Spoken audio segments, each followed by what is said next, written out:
positions, all of our skill positions, that being quarterback, running back, wide receivers, and tight ends.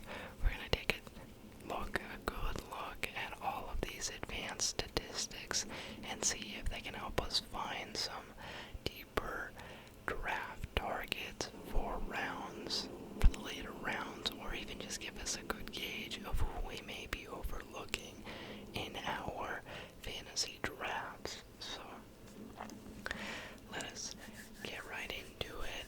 We're going to start off with the quarterback position, and this is a little bit of a different style of video. I've got my 2024 advanced stats for fantasy spreadsheet up here.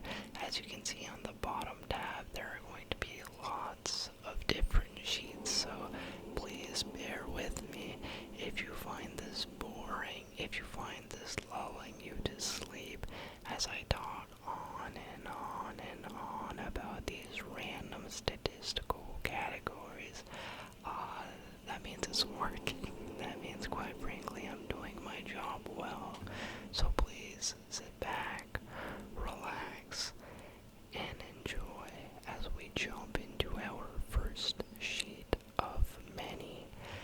This first sheet is going to be quarterback advanced statistics. So we have two different ones. We're going to look at quarterbacks, QB advanced stats, plus QB boom or bust trends in the 2024 season. So starting off with the advanced stats, we have a long list of QBs, 47, give or take a few that I decided to hide. Quarterbacks that started in games last year, all arranged alphabetically, and I've limited this sheet to just the stats that I think are going to be helpful or meaningful to pay attention to. So first off, in the passing category, let's take a look at percentage. This is going to be completion percentage, not exactly a advanced stat by any means, but still it is a fun one to pay a little bit of attention to. Let's see who our percentage leaders are.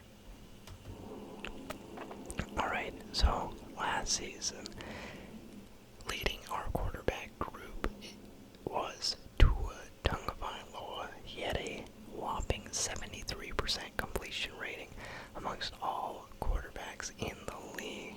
He was getting the ball out fast and throwing fairly accurately.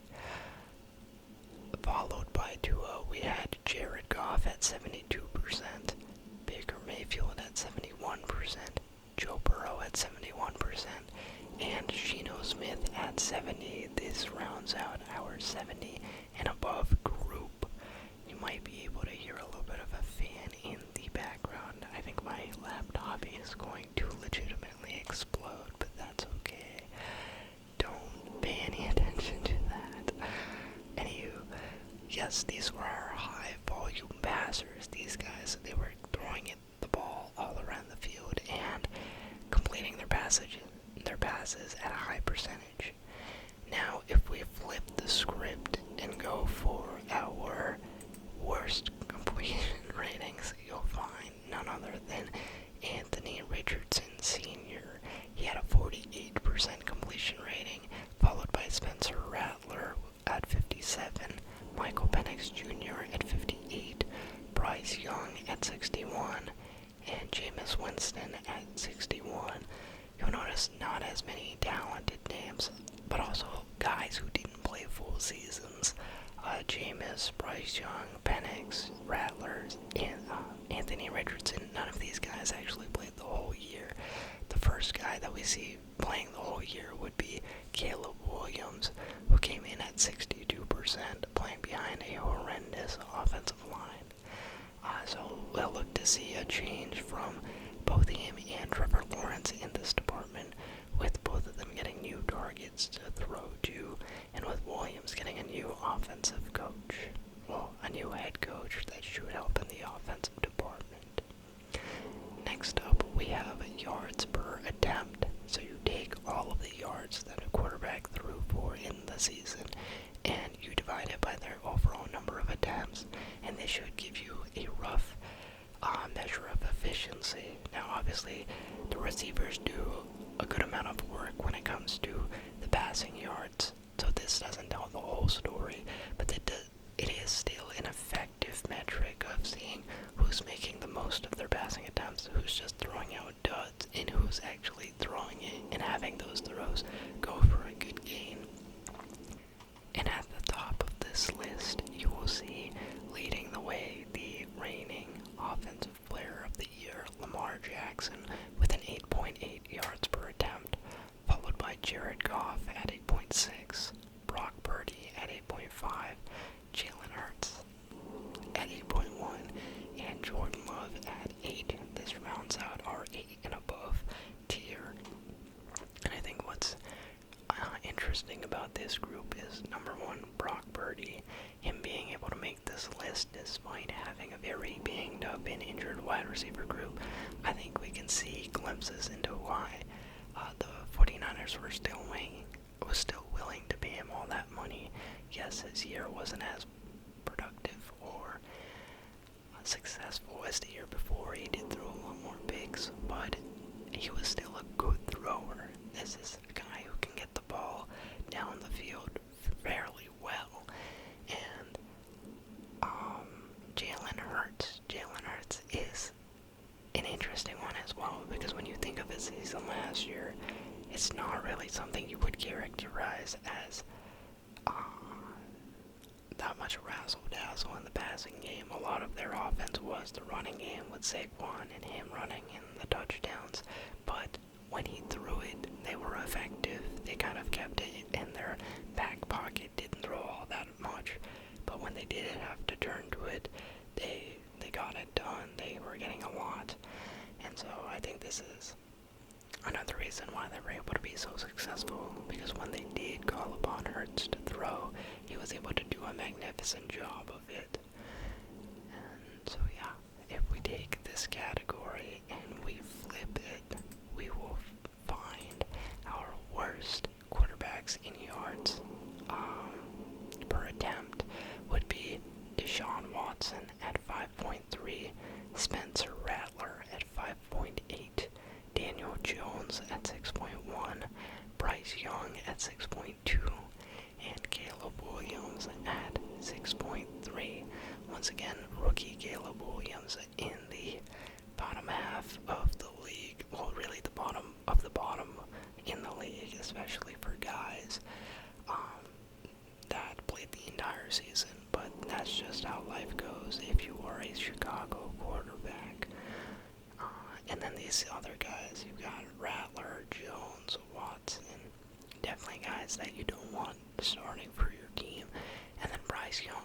Now I do think that Bryce Young could help shed some of these numbers, but it kind of makes sense for what we've seen from Bryce Young in year 1 and year 2. Ideally year 3 he's able to go and be out of this category of like low completion percentage, low yards per attempt. So we'll see if he can have some truly meaningful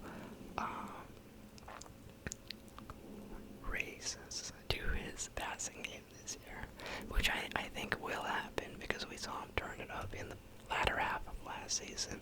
So I think he'll be middle of the pack by the end of this year rather than at the smack dab bottom.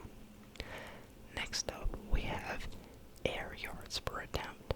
So this gives you a little bit more context who is actually putting some oomph into their throws. Some guys, maybe they're just throwing it a little bit far, and the receivers are doing all the work, kind of padding the stats for them. At the same time, you could see it as they're throwing to their guys open, or they're throwing to guys who are open, so they're still being smart passers. That's why I don't think yards per attempt is a useless stat, but I do think air yards per attempt gives you an added layer of context. How much are they really airing it out? How much are they willing to throw deeper passes and not just a dink and dunk offense? So first up, we're going to start with the highest of the high, and surprisingly enough, we have Sam Darnold leading this category at 5.2 yards per attempt, one of 3 quarterbacks above 5 yards in this category. Testament to the year that he had, he was able to really up his game in the passing game, and especially with two guys like Jordan Addison and Justin Jefferson, and their tight end in TJ Hawkinson for when he came back. Those weapons make it easy to, hang on to the ball a little bit more, throw it a bit deeper. They're going to get open. So I think they helped flourish, and they helped Sam Darnold flourish for the first time in his career. Following that, we have Michael Penix Jr. Definitely a promising stat to see a guy who can step in for the last 3 games and get the ball out to their very talented group of guys. Kyle Pitts, Darnell Mooney, Drake London. These are guys that, under Kirk Cousins, are very productive. And if Penix Jr. can keep up this number, then they'll get a lot of yards this year as well in the air raid offense. Then we've got Brock Purdy. Brock Purdy being at the top of this list as well. Yet another reason why the Niners were willing to hold on to him for that steep price. Because, it doesn't matter that they might not have Ayuk for the first half of the season, or that Debo's gone. With Kittle, Jennings, Pearsall, they believe he can still be a great passer. And then, if we take a look at the bottom half of this list, this is where it gets interesting. Your first 2 guys are going to be Deshaun Watson and Spencer Rattler, certified trash quarterbacks. I mean, Watson was horrendous last year, with Rattler not being anything better. But then you have Patrick Mahomes, and this shocked me. I kid you not. You see Patrick Mahomes sandwiched between Spencer Rattler, Caleb Williams, Gardner Minshew. His literal backup was able to outplay him. And obviously that's misleading because Minshew didn't. Wait. No, he did. He did play quite a few games. I think he played the majority actually for the Raiders. So, Patrick Mahomes, when you say he's been having a bad 2-year stretch, this is bad. He can't get the ball out. Yes, Richie Rice was not there. Hollywood Brown came out late in the season. They had to acquire D-Hop, but offensively, they're just not who they were a couple seasons ago. It's not the offense getting them this far. It is the defense. This is quite phenomenal. But I think Xavier Worthy, hopefully, and a healthy Hollywood Brown will help get this number up for Mahomes. He'll have a couple more dependable weapons. Rashee Rice, I don't think so, but we'll see. Anyway, after that, we go to pocket time spent in the pocket before releasing the throw. This is very interesting for a couple of reasons, because when you rank it by highest, you get a good sense of who's either a bad decision maker, holds on to the ball for too long, or who has the best O-lines in the league. So when we look at this list, at the top we see at 2.7 seconds Jalen Hurts, then Deshaun Watson, Mason Rudolph, Sam Darnold, and Bo Nix. And I will say, I think in Mason Rudolph's case, in Deshaun Watson's case, poor quarterback play, more so than them having a great line. Poor quarterback play. They are not getting their reads in time. They are holding on for too long, and they are bumming. They are bumming it up in the backfield. Hurts on the other hand, Sam Darnold on the other hand, maybe Bo Nix. I'm not 100% sure what the O-line was like for the Broncos, but these 2 guys certified good O-lines. Hurts especially, that was you saw the year that Saquon had. It makes sense that they had a limited passing game because they were so good in the offensive front. They could hold everyone, get Saquon up a nice almost 6 yards per rush. And Hurts, he had so much time to throw. Of course, he was able to get it out as far as he was. So, real credit to the Eagles front office for putting together that line and for those guys staying in such great shape. Darnold, this could also explain part of why he was able to take such a leap. Having a great O-line, great weapons, it was a situation where he was primed for success. Now, I'll be honest, I didn't know he was capable of making that leap, but these were the ideal conditions, and it's cool to see that in the right time, in the right place, Darnold actually did have the ability to be like the starting guy. Now, if we reverse this list, see who had the least time with the ball, who was getting it out fast. Number 1, Tua Tagovailoa. That concussion, I think the numerous concussions he's had in his career, it has him on edge. He cannot hold on to the ball because it is not safe for him. He has to get it out fast. He was the quickest in the league at 2.1. I think he'll be the quickest in the league again because it is a health hazard for him. Number 2, Gardner Minshew. Number 3, Baker Mayfield. 4, Joe Burrow. And 5, Patrick Mahomes. Now, Baker Mayfield and Joe Burrow had very productive seasons, so the fact they were able to get the ball out so quick is actually pretty impressive. It's not like they had amazing, maybe they had solid lines, but that is fast. That is very, very fast. And Mahomes, this is a good list of quarterbacks on the tail end of this top, or I guess bottom 5, no, top 5, quick decision makers. I guess just good passers. I do think Mahomes, Burrow, Mayfield, and Tua, they're all good. They're quick with their reads. They can get the ball out fast to where they want it to be. They don't have to spend as much time in the pocket. I don't think of any of them as especially bad all lines, but I digress. Now we get to sacks. Sacks is definitely an indicator of which line sucks. So in the top of the sack category, we know number 1 in the league was Caleb Williams, which is a good explanation for why his yards per attempt were so bad, his completion percentage was so bad. And bro just had no time. He, as the youngest quarterback in the league, to be behind the worst, or not the youngest, but like in the new class, to be a rookie and have the worst O-line, it's tough. You can't develop as easily. So him being the most sacked quarterback by 18 sacks, it's not going to be easy, but they've done a lot to address that in this offseason. Hopefully he does much better. Number 2, CJ Stroud. 52 sacks on that Texans offense. They now get rid of Laramie Tunsil. We'll see how that pans out for them. Geno Smith at 3. Now playing behind a Vegas line. We'll see how that goes. But Seahawks, they had an atrocious front group of guys. Joe Burrow. Okay, I guess that makes sense why his why he was getting it out so quick. His line wasn't that great.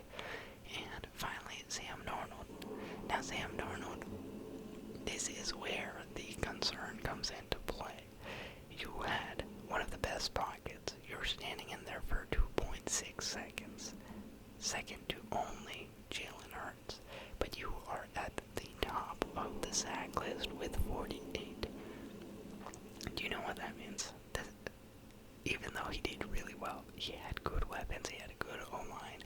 That's why he was able to do well, but he still tied for 4th most sacks in the league. I think we easily see him get sacked 55 times. I think we see him throw more picks. He's going to a worse situation. Say what you will about the revamped offense out there in Seattle.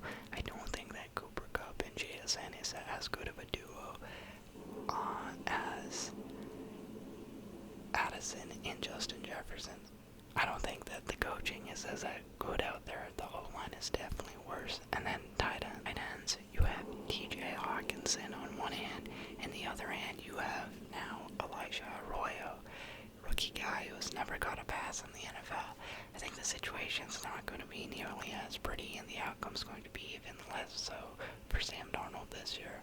I know some people are convinced. I don't see the vision. Anywho, let us go and see who was the least sacked quarterback of this year. And yeah, you're going to have some guys who didn't play full seasons. But after that, after you make it through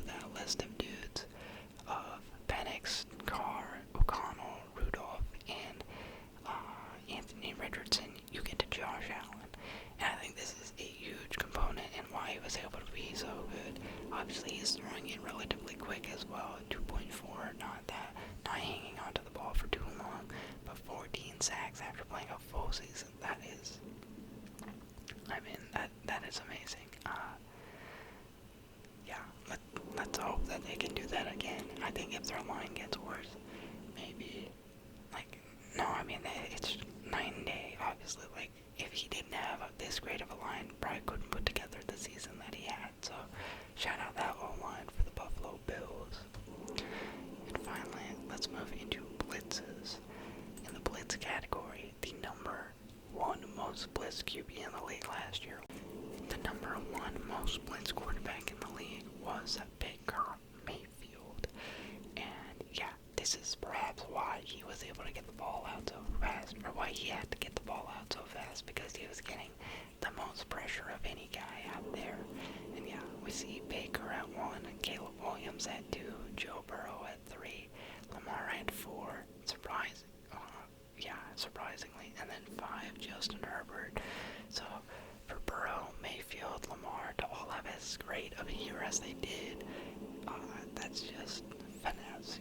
They are just elite quarterbacks, able to do all of that in the face of ongoing pressure. That's 10 blitzes a game, versus Caleb Williams, rookie guy, was not able to stand up to that level of pressure.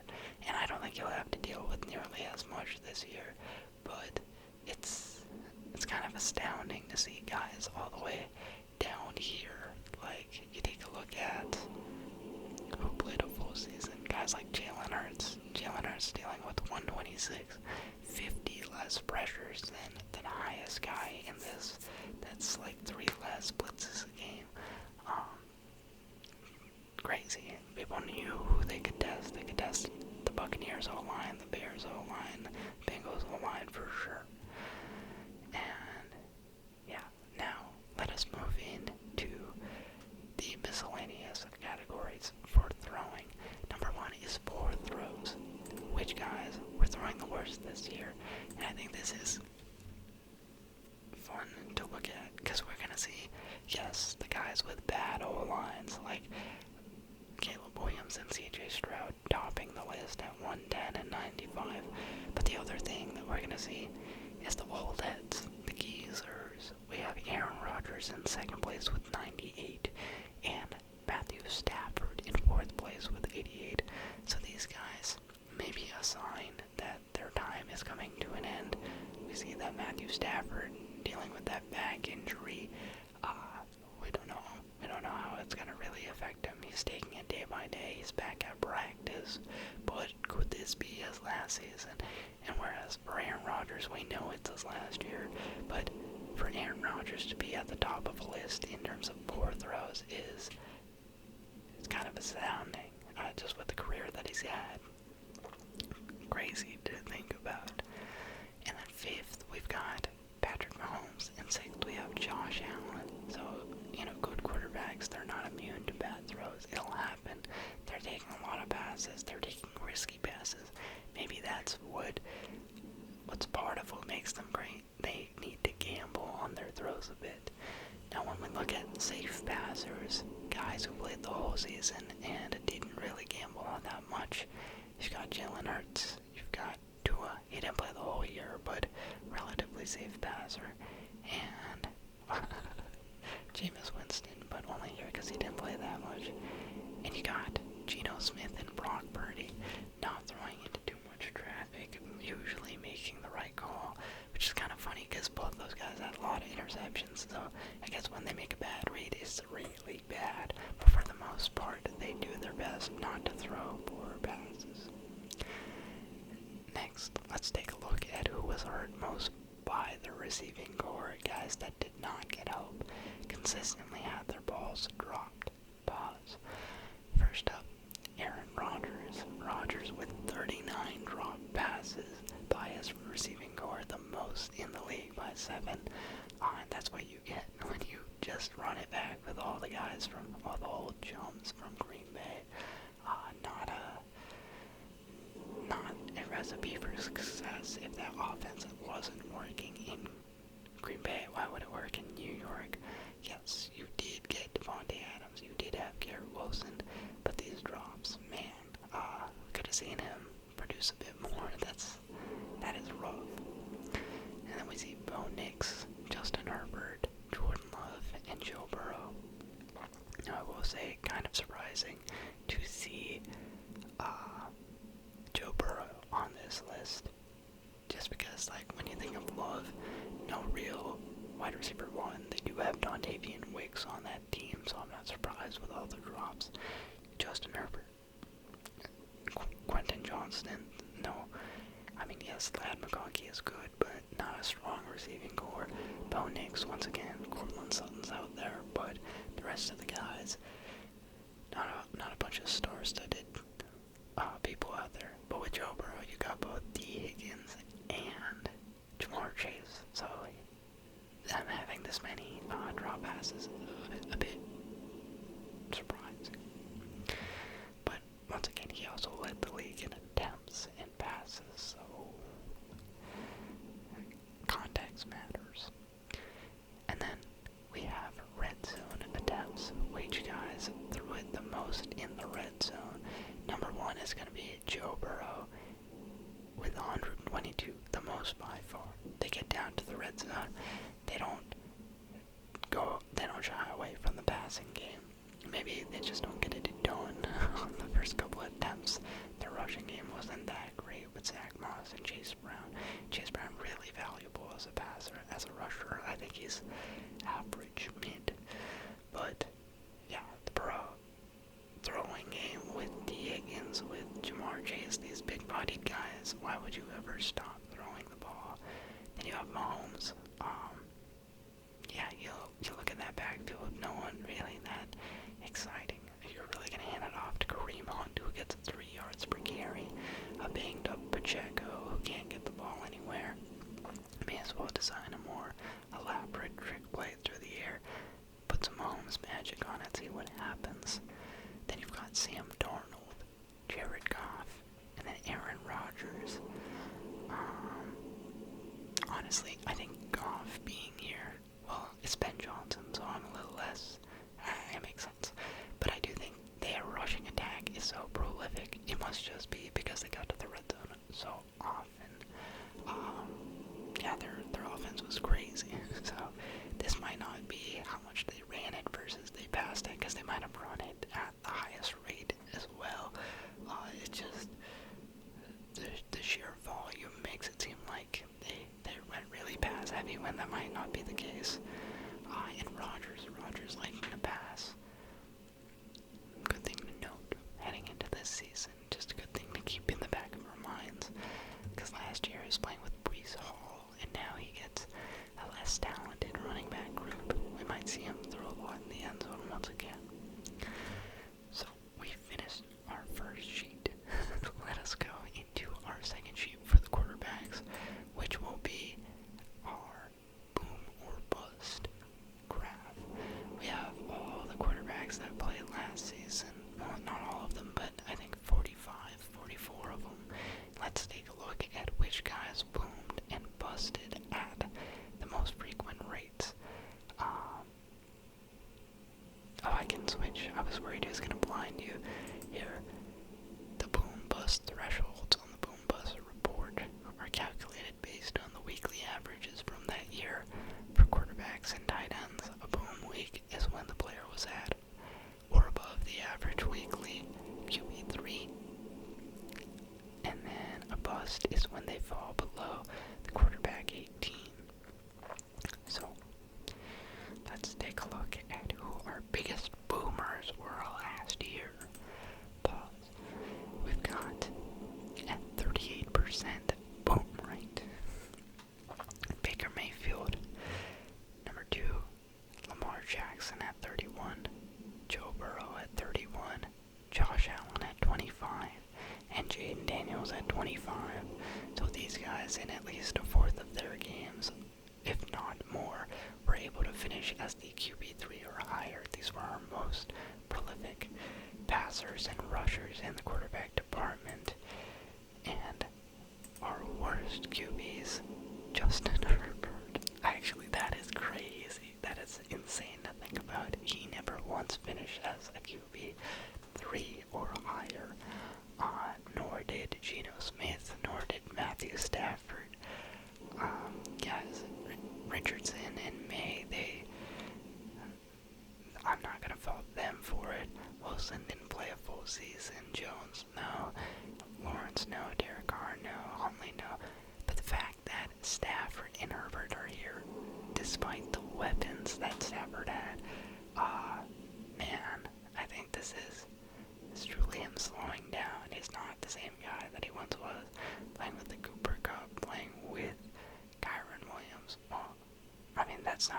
never mind. Playing with Buka. Granted, they were out for significant chunks of the season, but even then, not a single top 3 finish. So I'd be avoiding these guys. After that, we move into our top 6 quarterbacks with the most top 6 finishes, and the only guy to do it week in, week out, more often than not, Lamar Jackson at 56%, followed by Josh Allen, Jaden Daniels, Joe Burrow, Baker Mayfield, and Jalen Hurts. So right here you can see right off the bat why that core 4 is going as high as they are in fantasy drafts. Those rushing quarterbacks comprised of Jackson, Allen, Daniels, and Hurts. With the rushing ability, with the rushing upside, more often than not, they're going to finish as an upper tier QB1. And with Joe Burrow and Baker Mayfield, you're relying completely on the passing game. Yes, they went off last year. They had great seasons, but it's just a matter of, do you think they can recreate it, and are you willing to pay their steep ADP to bet on that? In Baker Mayfield's case, no, I would not be willing, just because the price point, his price is so high right now. Do I think that the offense is fully loaded and he could do it again? Yes, but I don't want to take that risk for someone who I know is not going to really rush the ball. Same goes for Burrow.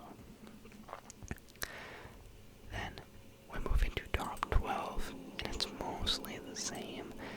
Jackson, Allen, Daniels, Burrow, Baker.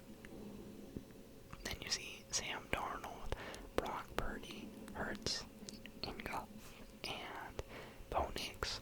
So here you see it expand a little bit. These guys are consistently QB1s, because top 12 means you're a QB1 tier quarterback. You're finishing at that rate 50 or above. That means in at least half your weeks you finish as a QB1, and that's a stat that you're looking for. So guys, we might be overlooking, or maybe you are aware of, and you're picking them up.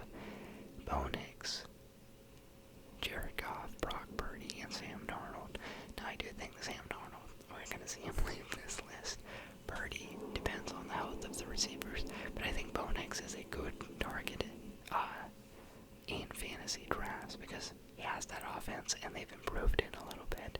They went out and they got better running backs, and they got Evan Ingram for the tight end game. So I think Bo Nix is a good pickup here. And finally, let's look at busts, guys who busted the most often. We're going to have a bunch of guys who didn't start all that often, and then we go down and we find ourselves Justin Herbert. Justin Herbert busted in 56% of the games that he played. More often than not, if you started Justin Herbert, he was not a top 18 quarterback. Immediate fade. Do not pick him up. Caleb Williams. Now, Caleb Williams, I think, is in a unique situation where, yes, he was a rookie, so he performed poorly, but now he's getting a super upgraded O-line plus a great head coach to call the shots. That's why I think his buy-in is so low. You can get him in the 9th, 10th round, and I think that the rate of return is going to be great. He's a great value pickup that I don't know if he's really being overlooked, because I know a lot of people are aware of this and are trying to go for him, but you can get him way later than any of those top premium guys, and I think he has the ability to finish as like a Purdy, Goff, or those other guys. Maybe not as good as the true runners, or like Burrow or Mayfield, but in an ideal world, yes, somewhere like a Mayfield or a Burrow, just because that offense is so stacked. Then you got Stafford. Once again, avoid him. Where is...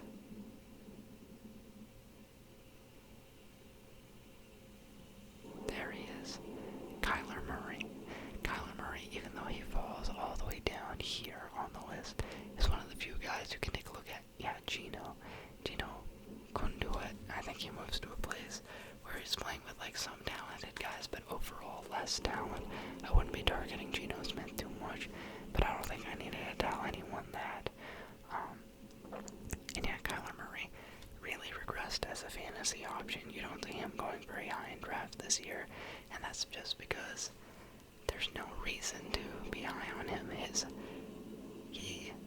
almost as likely to bust as he is to finish in the top 12. He's just as likely to finish as the 19th best quarterback as he is a top 12 option. And that's not what you're looking for, or especially in a rushing quarterback. He has way more upside, hypothetically, to be able to pick up yards with your legs and finish this poorly. And then you go out and make no improvements to the offense. They didn't change anything. I'm out. I'm definitely out. I was high on Kyler Murray last year. I'm not this year. I don't see how they have primed him for any more success. Like, yeah, Marvin Harrison, the connection could get better, but there's just nothing indicating that they are helping this guy out. And just a funny one to look at, Patrick Mahomes. Patrick Mahomes equally as likely to finish top 12 as he is to bust. Yeah, at this point, if you're drafting Patrick Mahomes in fantasy, you are setting yourself up for failure. There's no reason to be taking this guy. Great, phenomenal quarterback when it comes to the league. Unless he is throwing for 50 touchdowns, 40 touchdowns, really doesn't make sense to pick him up in fantasy, so please do not draft him. Let someone else take that responsibility away from you. Next up, we are done with quarterbacks. Let us move into wide receivers. And with wide receivers, the first thing we're going to take a look at is... Actually, I guess let's hide these. Let's hide these because they are going to show up later. And let's just take a look at available targets by team for some context. Available targets meaning how many targets were vacated in the offseason, how many of these offenses lost key players in their passing game, meaning there are big gaps to fill. So, if we take a look at the leaders of this list, I think it's already sorted. We have the Los Angeles Rams topping the list. With Cooper Kupp's departure, with DeMarcus Robinson leaving, they have 215 vacated targets. That means Devontae Adams has a very easy role to slide into. He's going to see there's so much missing from this offense. He can easily get all of the work that he wants out of Matthew Stafford in that passing game. Number 2, the New York Jets. Now this, I won't lie, it surprised me greatly because I try and think of their tight end, I guess Tyler Conklin. I didn't know that he was gone. I try and think of their wide receiver too, Alan Lazard, I think it was. I didn't know that he was gone. So the vacated targets being this much is a little bit scary. I know they have Garrett Wilson, and I know that they picked up Mason Taylor, but outside of that, I have no idea who they have. So that does worry me for the New York Jets offense. That's a lot of vacated targets. Not an easy. I mean, Mason Taylor could be better, should be better than Tyler Conklin, but Justin Fields not necessarily sliding into a great situation. Next up, we have the Pittsburgh Steelers, and I think this makes sense. You got rid of George Pickens, your go-to guy on that offense. You also, I think, got rid of Van Jefferson, if I'm not mistaken. I don't know for sure, but I think he is gone. Following that, you have the Tennessee Titans, who lost Nick Akine Westbrook and Tyler Boyd. Is that the other guy that they lost? Once again, not too sure who these guys are losing. And the Kansas City Chiefs, DeAndre Hopkins. I mean, this can't be Rashee Rice. Juju, maybe. They had a banged up team. So I don't even know.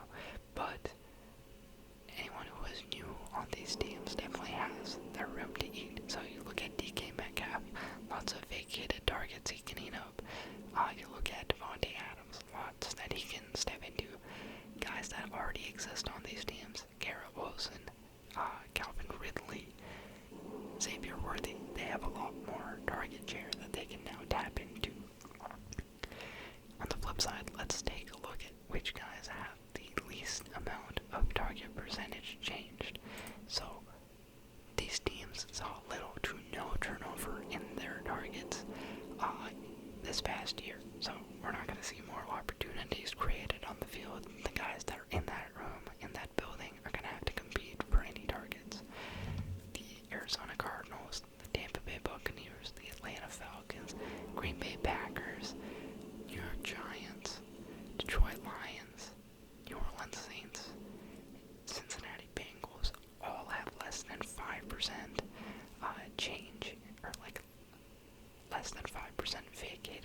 So these groups are near identical to last year. Bengals, you know who's catching. Lions, you know who's catching. For the Giants, that means neighbors can have an equally as large season. The Packers, buyer beware. I mean, it is pardon my French, but a crapshoot out there trying to pick up a wide receiver. You have all those wide receiver 2-esque talents, and then you throw Matthew Golden into the mix. I'm out on the wide receiver group there. And you have the Atlanta Falcons, it's all good. Buccaneers, Godwin being hurt, but Ikbuka slipping in, plus the Jalen McMillan injury. I think it's still very safe to target Evans and Ikbuka. And then the Cardinals, not an alluring group. You could go for Harrison Jr., but it's really no different at all from last season. So really just stick with McBride and no one else on that offense. And yeah, finally let's take a look at our teams with the most vacated red zone targets. These guys need someone to step it up in the red zone. Number one, we have the LA Rams. With Cooper Kupp being gone, Matthew Stafford likes to throw in the red zone. I think Devontae Adams, this is where he can flourish. Obviously, Puka Nacua could tap into this and be a big-bodied receiver for him, but I think Devontae Adams is going to have a great year as well. And I think that's why in drafts we don't see him slipping very far. He is an elite wide receiver 2 type option. Maybe not quite the upside of a T. Higgins, but I think that he will have a great year nonetheless. Then you've got New York Jets. Don't know who's going to step it up for them. Yeah, so don't know what they're going to do.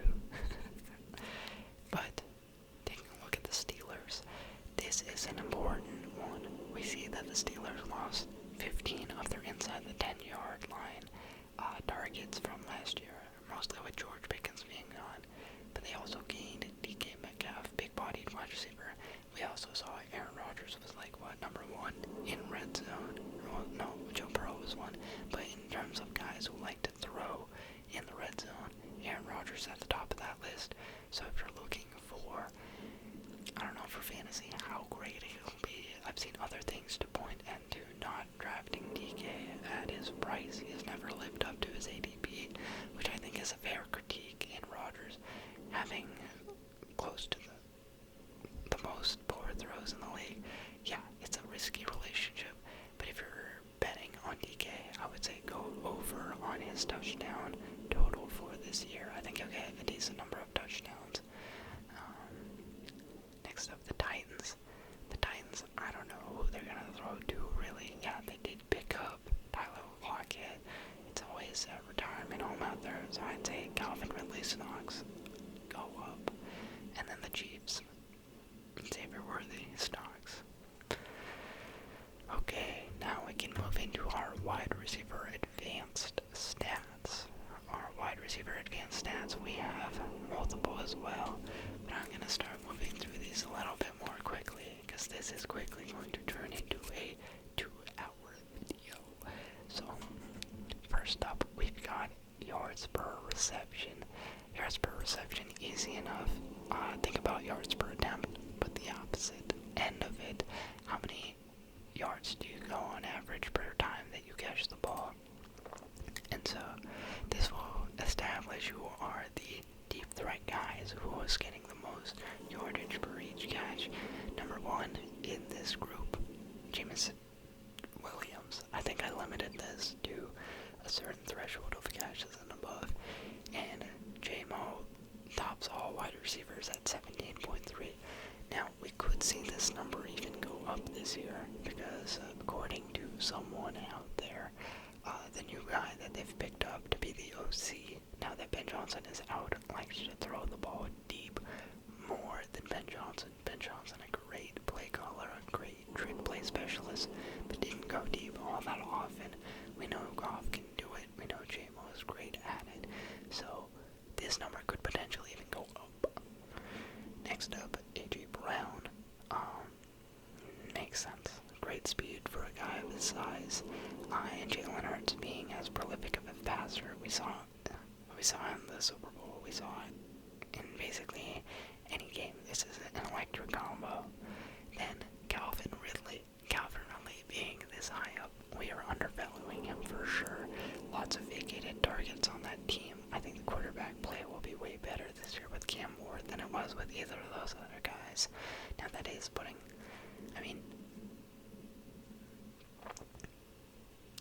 I stick with that statement. I think it's very easy for Cam Ward to be better than Will Levis. So I think Calvin Ridley definitely being underlooked. Then Jaden Reed. Didn't expect that, I'll be honest. Darnell Mooney and George Pickens. Pickens, I think a good pickup, a good wide receiver 2 pickup. Gonna do numbers on that Cowboys offense because Dak can throw the ball deep as well. And teams will be, I think, too busy covering the CD, so Pickens is really going to eat. And then DK Metcalf. Now, in the bottom half of this, we have Rondale Robinson, the anti-deep threat. Gets a lot of catches, no yardage. Elijah Moore. Demario Douglas, great underneath guy, but doesn't really get out much more than that. Finds himself open. And that's about it. But I really like him. I stand with Demario Douglas being a nice safety blanket for Drake May. Then DJ Moore. DJ Moore and Keenan Allen. Okay, them being back-to-back. More to do with the line than I think anything else. They're getting the ball. Quick passes, not getting the ability to go down the field. And then Cooper Kupp. And I think with Kupp is because he lost the step. I think he's injured. I think he's slower. He's not getting as deep.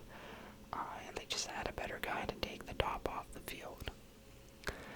Next, we have yards before contact per reception. Yards before catch. Yards before catch per reception. So these are like they're running on the field and then they catch the ball. It's minus the yak, essentially. So, we've got Calvin Ridley, number 1, getting the deepest into his route before the ball is thrown his way. Then Marvin Harrison Jr. at 11.9, George Pickens, Cortland Sutton, Darnell Mooney, and DK Metcalf. These guys are sprinting down the field before the quarterback decides to throw it their way. Big play threats. So Ridley, once again, Ridley stocks to the moon. You're seeing in these categories, he's going to have a better passer. I think going to be able to get him the ball more accurately. We're definitely not treating Ridley with the respect he was good on this offense last year. Better than the numbers would show. Harrison Jr.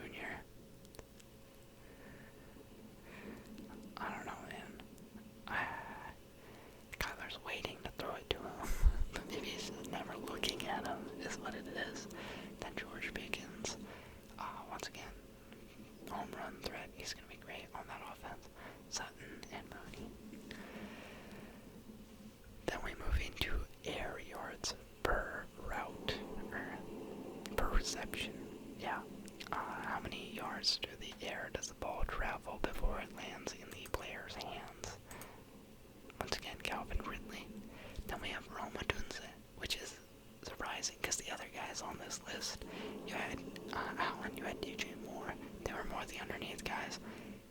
Odunze was the stretch field guy, so with a horrible line last year, he wasn't able to produce because there was just no time for the play to develop.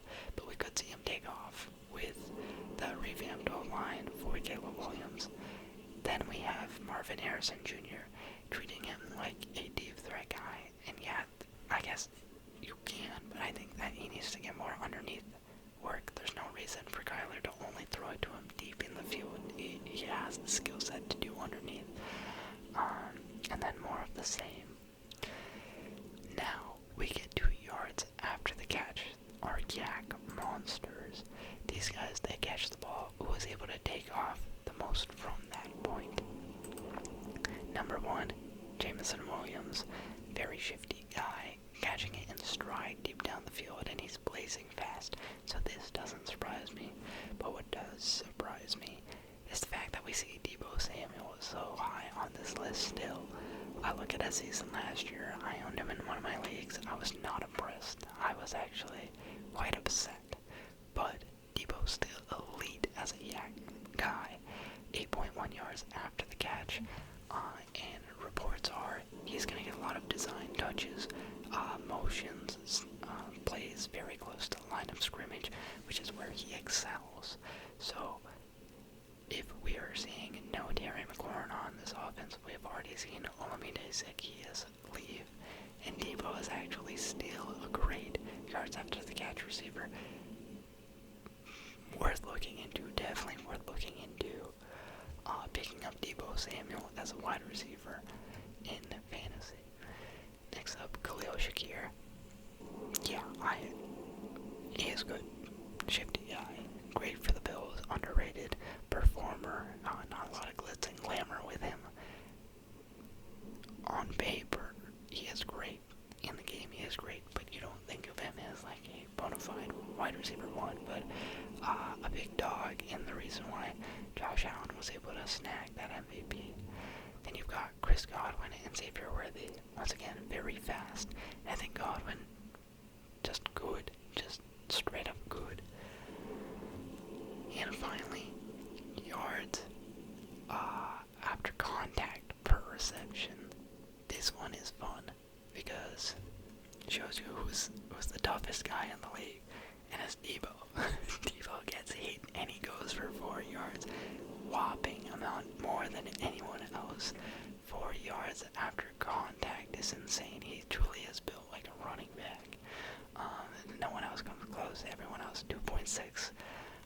You got Khalil Shakir, Chris Godwin, C. Lamb, Puka Nacua, Jamar Chase, A.J. Brown, Brian Thomas Jr., Devontae Adams. So elite of the elite. Shakir and Debo Samuel. So I think this gives me a lot of faith that Debo still got it. He still got it. I remember last year when people were tweeting at him, and it was just like, yeah, I just don't get the ball. That's why I'm not good. I don't have the opportunities. Maybe bro was onto something. I thought he was full of it though. Anywho, next up, broken tackles. Who's breaking the most tackles and hearts out there? We've got C.D. Lamb, Jamar Chase, Puka Nacua, Ladd McConkey. Not a huge guy, so for him to be there, pretty cool. A.J. Brown, Wan'Dale Robinson, and once again, Debo Samuel, Malik Neighbors, Quentin Johnston. Ball in his hands, he's pretty good. He just needs to actually get the ball in his hands. Then we got targets. And targets, I just need for context for the following one. Target share. So targets is total number of times that the ball was headed their way, in which we see Chase, Neighbors, London, Wilson, and Jefferson top this talented group.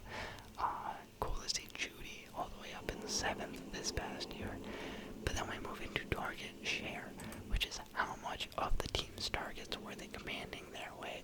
And this is truly what separates the elite from the others. If you're getting a lot of looks thrown your way, it means you're open, it means you are a dominant threat, and you need a high target share percentage to be a wide receiver one. So here, guys that stick out, Malik Neighbors over 30%, followed by Jefferson, Drake London, Jamar Chase, St. Brown, DJ Moore, Garrett Wilson, Thomas Jr., Zay Flowers, and Wan'Dale Robinson. Now Wan'Dale Robinson, I do think is really funny to see up here, just because, like, I mean, congrats, these are all studs, and you, so you are a stud, therefore. But the one I want to point attention to is Drake London. Drake London, I think he's absolutely primed for an even better year than last year. Already a wide receiver one last year, but 29% target share is nuts. Penix Jr. being pretty high up there in terms of air yards per pass. London being a big-bodied guy, definitely a red zone target. That could be a big out for Penix. I'm all in on him. And then we have, followed by that, the catchable percentage target. That catchable target percentage. How many targets thrown to this guy's way were catchable. And leading this group, Jaden Reed getting a lot of good looks from Jordan Love, followed by Demario Douglas, Amon-Ra St. Brown, Chris Godwin, and Jalen Waddle. Waddle up there, and Smith. I guess a lot of slot guys. Interesting, very interesting to note. But Demario Douglas, all the way up there. Yards per reception low, but catchable percentage high. Yeah, he's getting targeted on those shallow routes. Then, in terms of not catchable, least catchable, we have Marvin Harrison Jr. No chemistry, 0% chemistry. Kyler's just literally throwing it down there and sending a prayer for Marvin Harrison Jr. I'm not drafting this guy.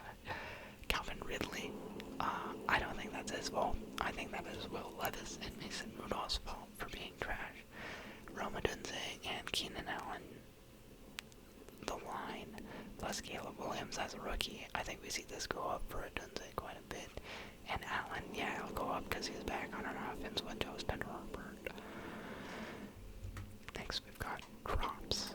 Drops is going to be 0 drops for A.J. Brown, best hands in the league. Wow, I didn't know that. I did not know he was actually 0 drops last year.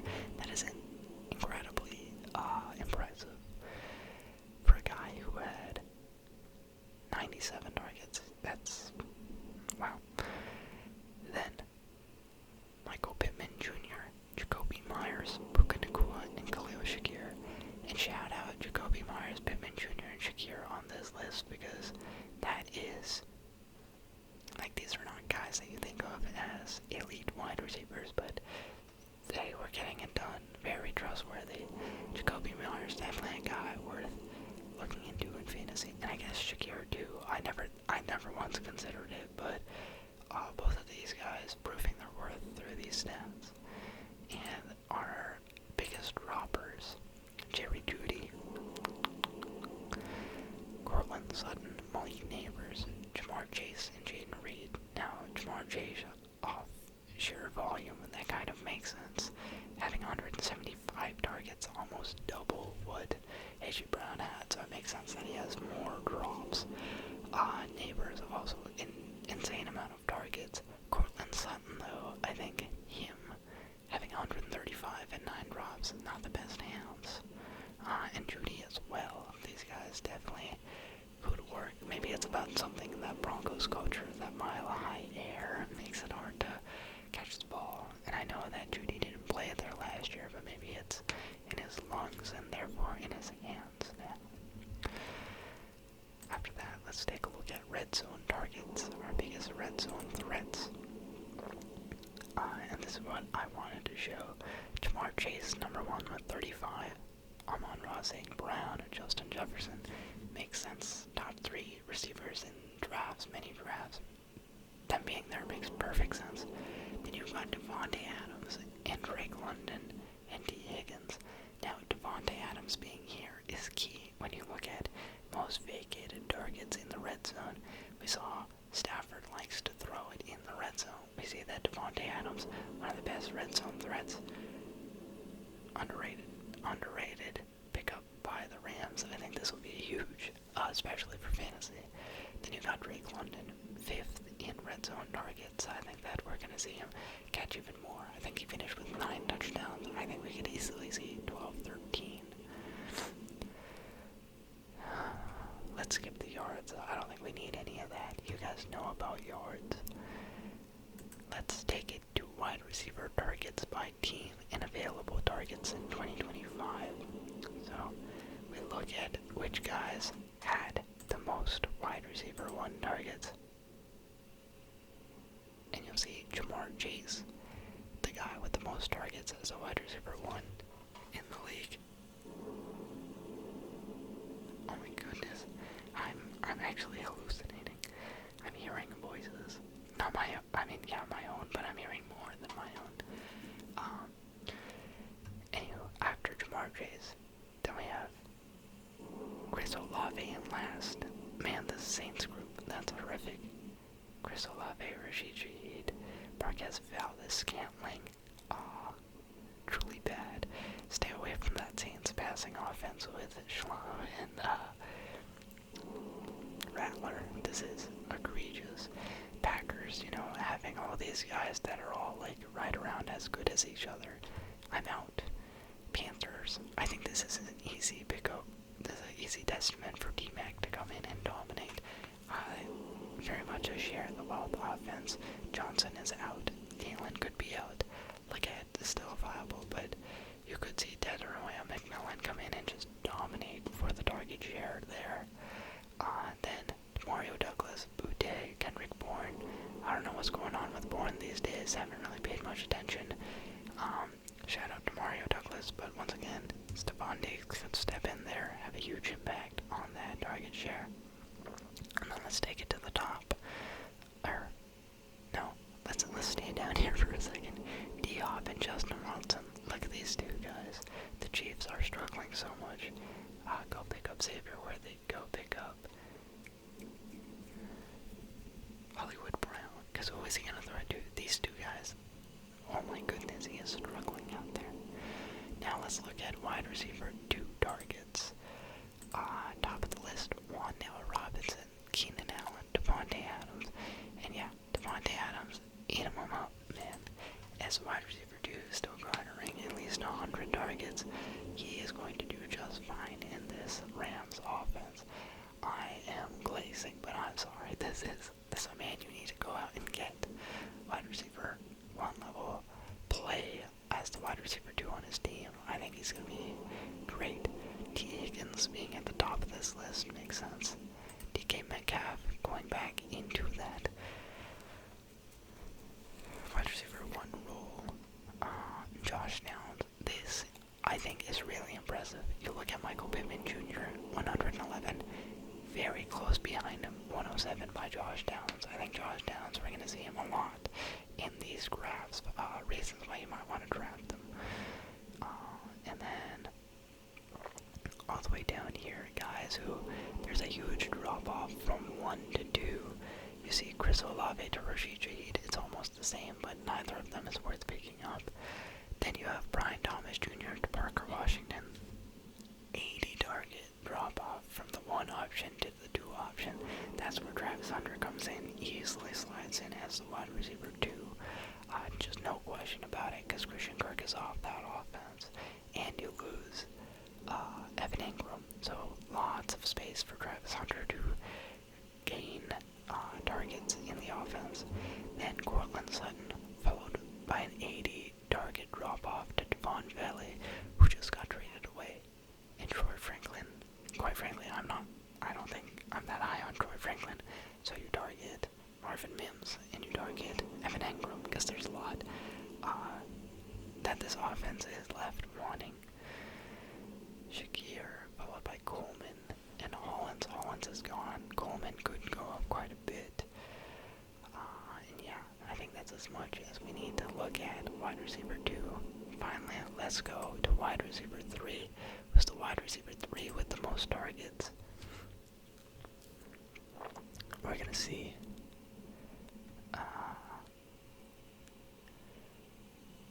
shoot, where'd he go?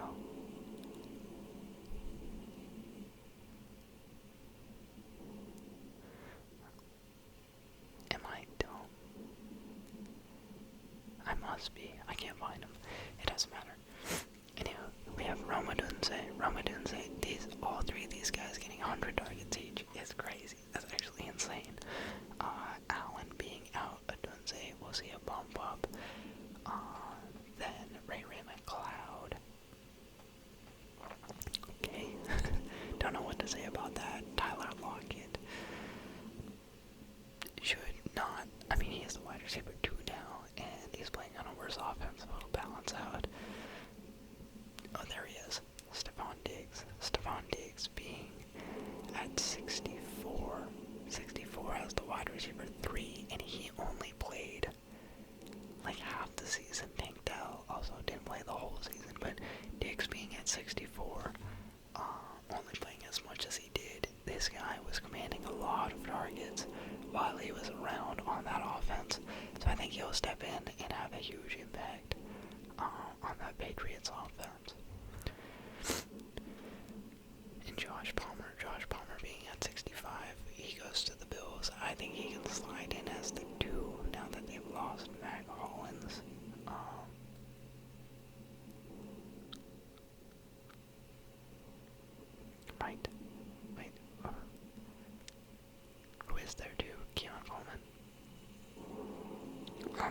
maybe he still falls behind Coleman. I'm talking out of my butt.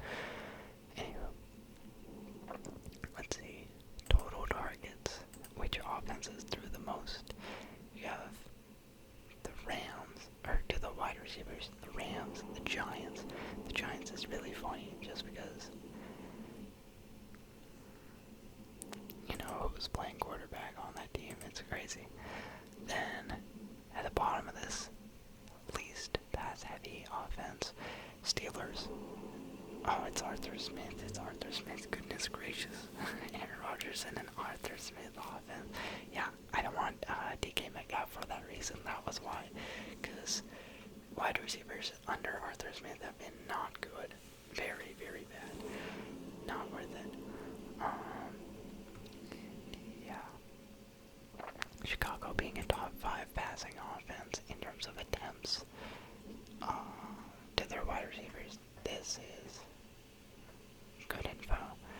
And then available targets 2025. Who has the most vacancies? Number 1, the Steelers with Pickens and I think Jefferson being out. They have a lot. So one leg up for DK. Then you got the Seahawks. Yes, you exit Tyler Lockett and DK Metcalf. You bring in Cooper Kupp. He could have success, but I'm not in on Cooper Kupp anymore. I think he's not the same guy. So maybe the wide receiver 3 could have more success on that offense.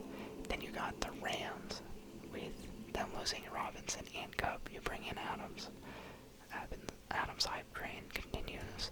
Tennessee Titans. I think this all goes to Calvin Ridley. I think Calvin Ridley stocks up. And Browns with Elijah Moore and Amari Cooper both being gone.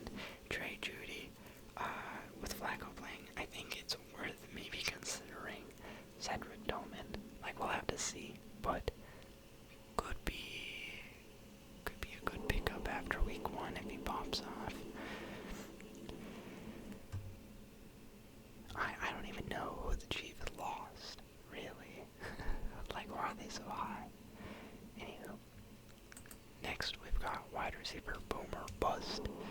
Guys, we know what this was for quarterbacks. It's the same thing. I think to bust as a wide receiver, you need to be outside of the wide receiver 56. So yeah, that's definitely a bust. Our best wide receivers, biggest boomers, Jamar Chase, Chris Godwin, when he was playing, ultra threat. Then T. Higgins when he was playing. That's why you see him get drafted so highly. Played 11 games, but in at least 4 of those finished as what? QB6 or higher. Fantastic. Then Rashee Rice, if he didn't have such car troubles, could be a great player in this league. Mike Evans, oh snap. Okay, I didn't know Mike Evans was that good last year. Damn, maybe I need to be targeting him more. Devontae Adams, Malik Neighbors. Good to know. Then we move into top 12. Top 12 guys. We're gonna see Chase, Jefferson, Evans, Godwin, St. Brown, Brian Thomas Jr., E.G. Brown, Neighbors, Nakua. Okay, top 24. Which guys are in the top 24?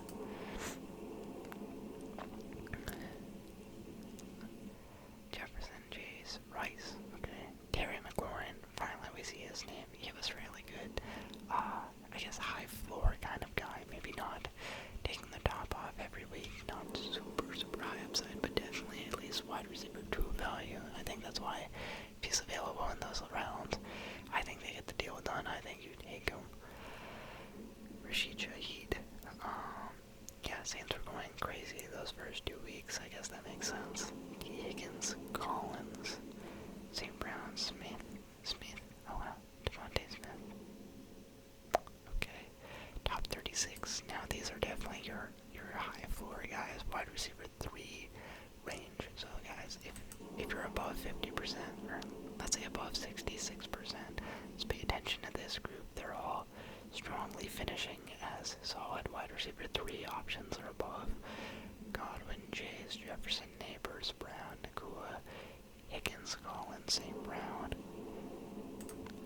Lamb, Rice, McLaurin, Brian Thomas Jr., Stephon Diggs, Williams, Smith, London, Sutton, JSN, Judy, Shaheed, Lad McConkey. No. Yeah, it ends with Lad McConkey. All these guys in at least 2/3 of their weeks finishing as wide receiver 3 and above. And let's take it to the top 48. In the top 48, you're going to want at least, 3/4 of your games. You're going to want to finish as wide receiver 4 or above. You're like fringe flex option at this point. And in this list, what can we highlight? Jacoby Myers. This is where Jacoby Myers jumps out. When you're in like rounds 9 and 10, why you want to pick up Jacoby Myers is because he is, very high floor. Ceiling not very high, but who do they have on that offense? No one really. Get a better passer, get him the ball. Jacoby Myers definitely worth picking up. A big budget guy. Then Stephon Diggs once again. That's about it. And bust. Which guys are busting the most often, week in and week out? Well, this tells us nothing. Let's look at least often. Godwin, Collins, Chase, Neighbors, Diggs. Oh, that's huge. Guys who never once finished outside of the top 56 receivers. 4 elite wide receivers plus Stephon Diggs. Book it. I'm drafting Diggs every chance I get. That's the gem. That's the gem of these stats. Alright, now we've concluded wide receivers. We are out of the wide receiver groupings. Let's move into running backs. Running backs, we're going to start off with available carries. Who has the most available carries heading into this season? And in 3 different ways we can look at this. Number 1 is just straight up carries. Which team has the most vacated carries of any of them? Number 1 is Cowboys. Got rid of Rico Dowdle. Opens up a lot of the offense in the ground game. They lost 91.6% of the carries from last season.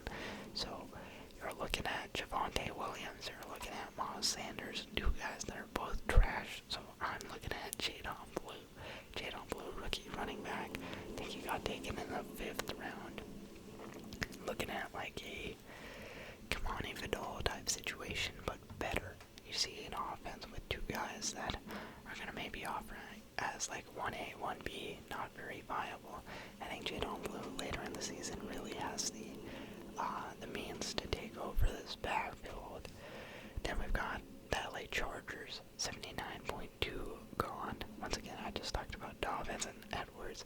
They're out of the picture. You bring in Harris and Hampton, and now Harris is injured. Hampton has so much workload to work with.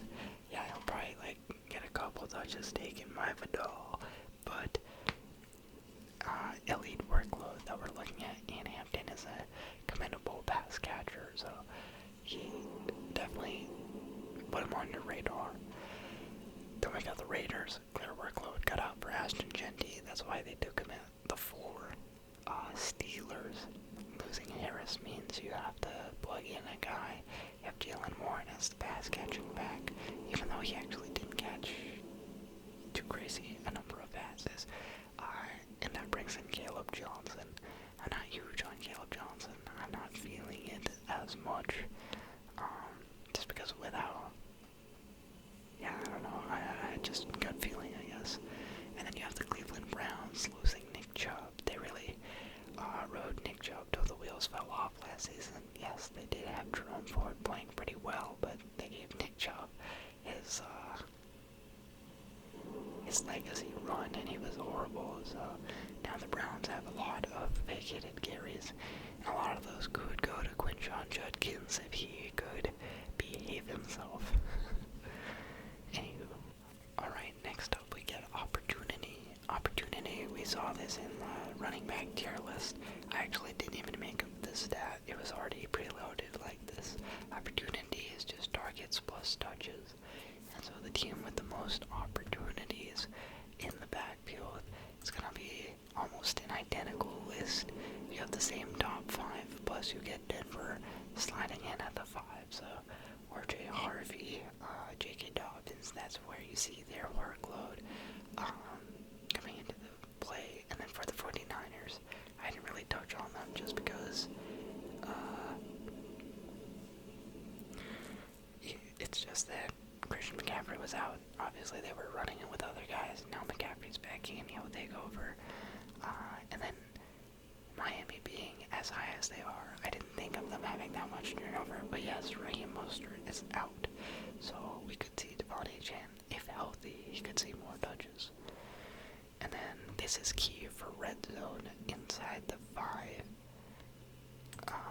Percentage of touches vacated, how much of the heavy hitters, those big-bodied guys, are gone. So who's going to be the goal line threats for these teams? You've got the Cowboys lost 83% with Rico Dowdle. The Browns losing Nick Chubb. So Quinshon Judkins, if he can fill in, or maybe even Jerome Ford. Honestly, Jerome Ford, underrated pickup. If Judkins does not get this deal through, you're getting a real steal in Jerome Ford. Then Vegas, yeah, the workload is cut out for Genty. He just needs to deliver what he was drafted as. The Steelers and the Chargers, more of the same. And quickly, let's just take a look at which backfields are exactly the same heading into this year. Got the Packers. No changes there.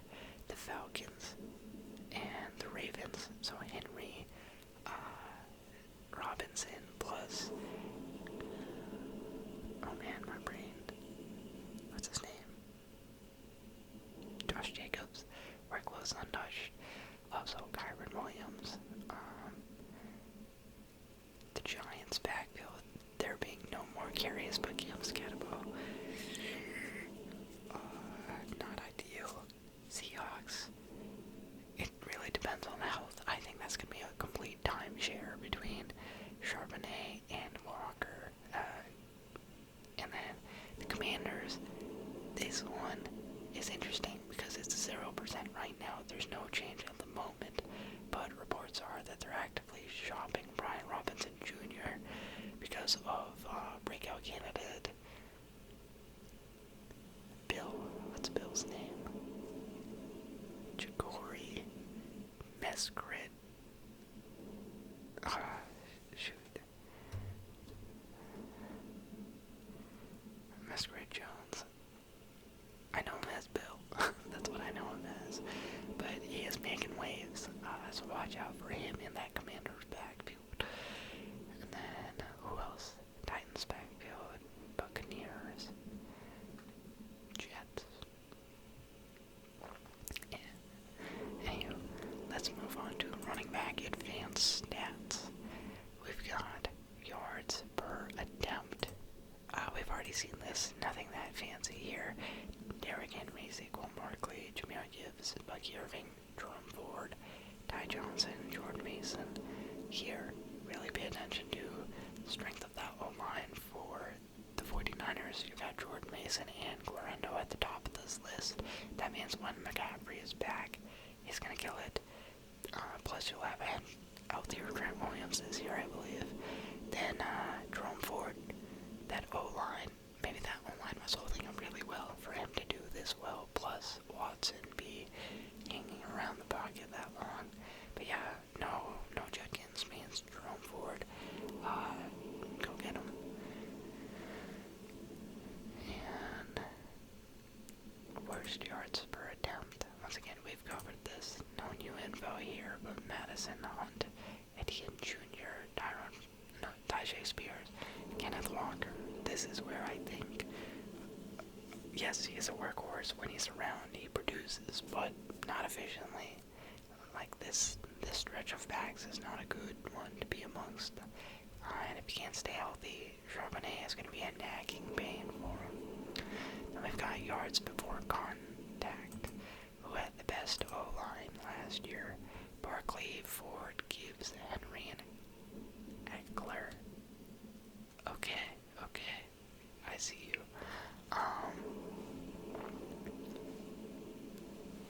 that's a rushing, not even catching. Wow, interesting. So the Browns O-line doing a good job.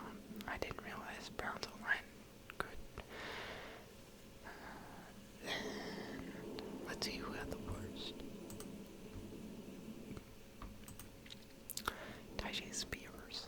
So horrendous O-line means hard year for Cam Ward, Alex Madison, Rashad White, Kenneth Walker. Okay, so it's not all Kenneth Walker's fault. Yes, they do have a bad O-line, but at the same time, for him to have 1.7, where is Charbonnet? Is that 2? Okay, yeah, fair enough. Still getting outplayed by Charbonnet, though. Yards after contact per attempt, so who's able to run through their blockers, run over an MF face, as run through an MF face, as Marshawn Lynch likes to say. Isaac Guerrero. Okay. Justice Hill. Derrick Henry. Justice Hill being the number 1 back on here before Derrick Henry. Jeez Louise. Tank Bixby and Bucky Irving. Bucky Irving run through MFAs. That's awesome. Let's keep it moving. Let's see. Worst on this list. Kareem Hunt. Trash. Tyrone Crazy Jr. Okay. Gonna get his snaps taken. Jaleel McLaughlin. Chase Brown. Chase Brown can't fight through contact. Actually kind of insightful. So he's not a big yards after contact guy. Kind of goes down quick once you get him. And Bro is getting the ball out fast. So he's going to be inefficient. Maybe he'll get a lot of work in the passing game and I'll keep him afloat. But good to know. Broken tackles. Let's see. We got Derrick Henry, of course, Josh Jacobs, Kyron Williams, Lilo Kyron Williams, James Conner, and J.K. Dobbins. Dobbins being here is actually especially impressive, considering he didn't play all year. So, yeah, not good for season-long production, but for a couple weeks maybe. Williams, Jacobs, Henry, workhorse backs, that many broken tackles, that's good. And then Chase Brown redeeming himself up here, along with Harris, Robinson, Pollard. Then big rush plays. Let's skip the rushing. That's not of that much. It's not really an advanced stat. Receiving.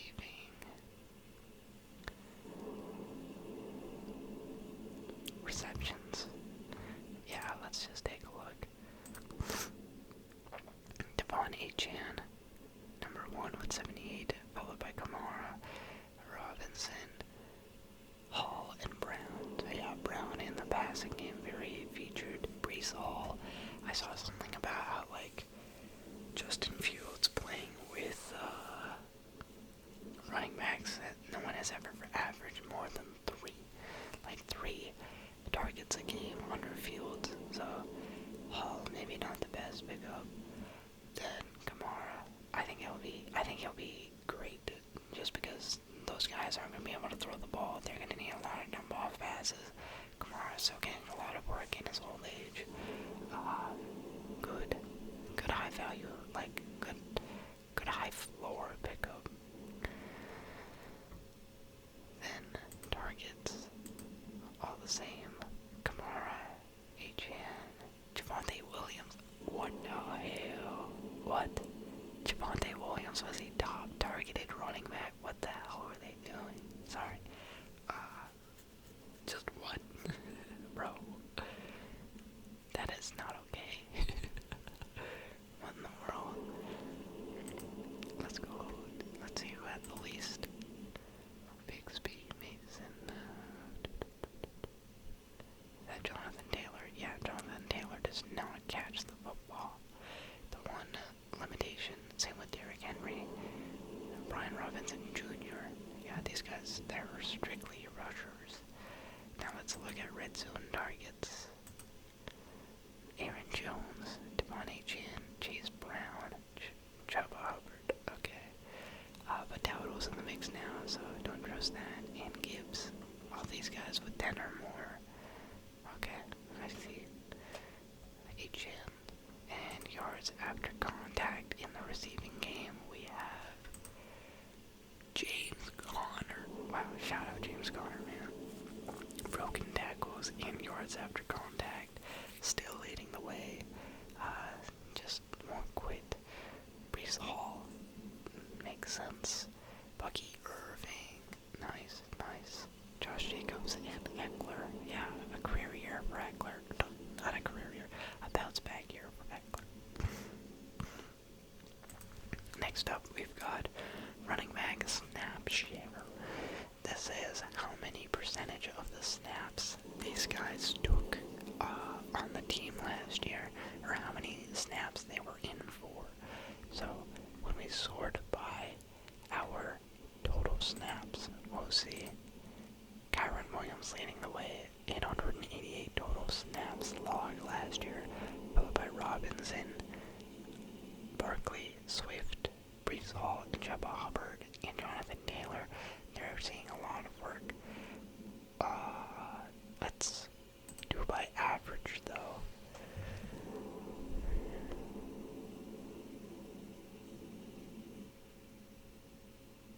Yeah.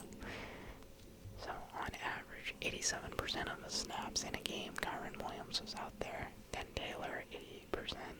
Chuba Hubbard at 77, Robinson at 75, and Christian McCaffrey at 75. So the O-line is good out there. You will see a bulk of the work once Christian McCaffrey is back. He is going to eat. Don't be afraid to draft him unless you are afraid of his health. Then absolutely be afraid. Kenneth Walker up here. He gets a lot of the snap percentage when he is playing. Let's see. And if we go down, if we go to the bottom of this list, we will find, where are they? Bucky Irving only played 45% of snaps last year. Crazy underutilized. He can do a lot more. He's going to get a lot more work. I think we're going to see his usage skyrocket this year. Rachaad White, not that impressive. Irving was up there in yards after contact. I think he's a prime breakout candidate. And then you see James Cook not utilized all that much, just under 50% in that timeshare with Ray Davis and Ty Johnson. Kyle Juszczyk being at the 50% mark is absurd. That guy needs to be at like 20%. And Charbonnet being in for over half. Watch out, Kenneth Walker. Let's go to running back targets by team. So this is going to be most targeted guys. 1, 2, and 3. Number 1 most targeted, we already saw who had the most targets. Kamara, Etienne, Hall, Robinson, Williams. This really doesn't make sense to me. I don't know who their pass catcher's going to be now, but it's crazy that he was number 1. And bottom of this list, Kyle Juszczyk. That's absolutely going to change. We're going to see a lot of catches to Christian McCaffrey. Then let's look at running back 2. More just Bucky. There you go. Rachaad White 57, Bucky Irving 52. He's absolutely jumping that. Kenneth Walker, Zach Charbonnet. He is getting jumped. Yeah. So these guys definitely. Jalen Warren actually got less than Najee. That's surprising. They could use him more. Underutilized back. So yeah, Charbonnet and Irving, 2 guys that, I think Irving is definitely supplanting him in this, but Charbonnet, premier handcuff of all the handcuffs in the league. If you want to even think of him as a handcuff, Charbonnet for sure. He's going to see so much work if Walker goes down again. And then running back 3, just for the heck of it.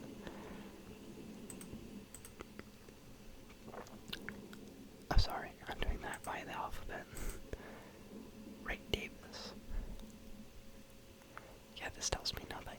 Okay, now let's look at available targets targets by backfield.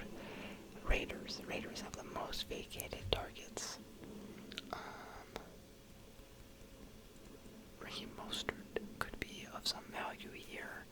He is in that backfield now, so could be that third down back possibly. I don't know too much about Genty in the passing game. Then we have the Cowboys. Oh, brother. I mean, I guess you could use Javonte Williams. I do think of Miles Sanders more as the pass-catching kind of guy. Why? I don't know why Williams was getting so much work in the passing game. I don't think of him as good, but as a pass catcher. So, yeah, maybe Sanders, maybe Jadon Blue. I don't know too much about his game either, though. The Chargers, Hampton, the Broncos, whoever. Steelers, Warren, maybe Warren worth pocketing. And no addition in available targets. Let's see. The Bills, the Packers, the Jets, the Bucks, the Giants. Wow, it's a lot of guys. A lot of guys who will not see any more work in the passing game. Okay. Let's keep it moving, Now we've got running back. Boom or bust, our final category. So, of the guys who played last year, let's see which ones.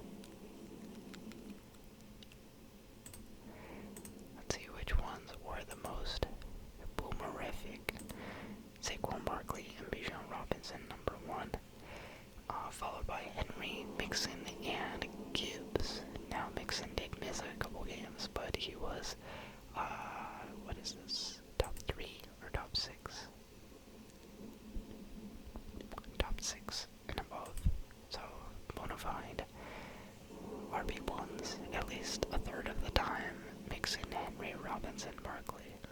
Then top 12, finishing as an RB1 for sure, at least in, let's say, 40% and above. We've got Barkley, Robinson, Gibbs, Achane, Cook, and Jacobs half the time RB1. Good thing to stick out, to look at. And you've got Mixon, Henry, Chase Brown, Connor, James Conner definitely being underdrafted. Kyron Williams, Dobbins really good, make a name for himself out there in Denver. And Hubbard and Breece Hall. Good looks. Then top 24, so these guys are RB2 floor or above. We're looking for, you probably want at least 2/3 of the time. So Gibbs extremely consistent. Then Kamara, very high floor. Robinson, Jacobs, Montgomery. Oh snap. Okay, so not performing very highly that often, but base floor is high. Good to know. Same with Kenneth Walker out here. Floor, very high floor when he's on the field, but not popping off as often. Barkley, Henry, Chase Brown, Kyron Williams, Aaron Jones, high floor pickup. James Conner, Bucky Irving, Chuba Hubbard, Devontae Chin. I know we've crossed the threshold. So of these guys, the ones that stick out, Irving, Conner, Brown. Yeah. Top 36. You're gonna want to be, RB3. I mean, this is like flex. So, who is for sure viable in flex and above? I'd say like look 75% and higher in this category. Might even be too low. Yeah, that very well could be too low. Maybe let's look like I mean, it's not a difference by that much. Let's see, 100%. 100% of the time, these guys finish as an RB3 or better. Gibbs, Kamara, Robinson, Montgomery, Saquon Barkley, Kyron Williams, J.K. Dobbins. Oh my goodness. Okay, J.K. Dobbins. I see you. I was not familiar with the game. JK. Walker. Okay, makes sense. Mixon, Henry. Pollard.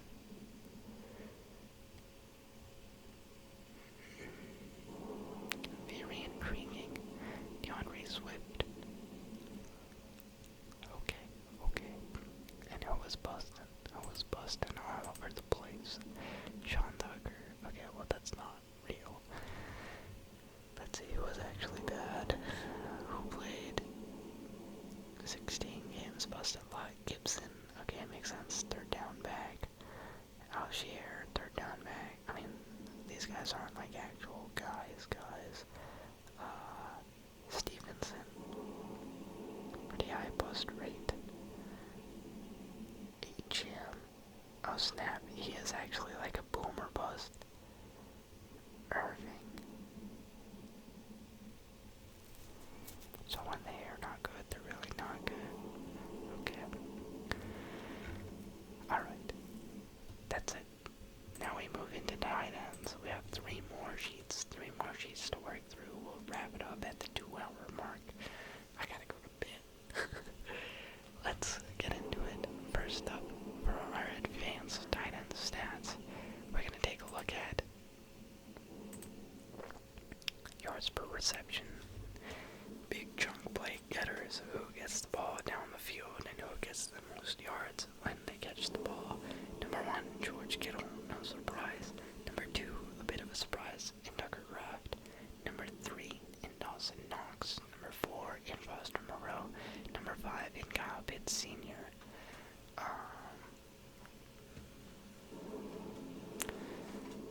I don't know what to make of that group, so I'm just gonna keep it moving. I don't think that Knox, Moreau, or Pitts were getting that many targets. I think those stats mean less yards before yards before catch per reception. Who's getting the ball thrown to them furthest down the field? Knox, Andrews, Moreau, Hawkinson, and Kittle. Deeper routes for tight ends, more developing routes for them. Let's look at the opposites of these. We've got shallowest, guys who just sit there. Evan Ingram, Njoku, Hill, Ferguson, and Kelsey. Kelsey now the guy that he was once, not getting deep down the field. That's why Mahomes getting it out so quick, so much underneath small throwing. Travis Kelsey not able to get as far anymore. Let's see. Hill, Disley, Conklin, Njoku being here. I wonder if it's the quarterback play or if that's just his game style. Not really going deep. Air yards number 1. Kyle Pitts, Mark Andrews, Dawson Knox, Schultz, and Kincaid. Kyle Pitts deep threat. I think he probably just can't fight to get open. He has good speed. I guess that's what that means. Taysom Hill, Jake Ferguson, Will Disley, Jonnu Smith. Yeah, well, I mean with Tua throwing it so quick, that makes sense. Noah Fant and Evan Ingram. Then we got yards after catch per reception. Who's taking the ball and going with it? Tucker Kraft at number, holy, 9.1. That's actually way better than anyone else on this list. 9.1 compared to 6.7 of Kittle. Tucker Kraft. Have a day. Dallas Goddard, Dorothy Kincaid. Kincaid is kind of surprising me with, Dawson Knox. I'm confusing the two. Never mind.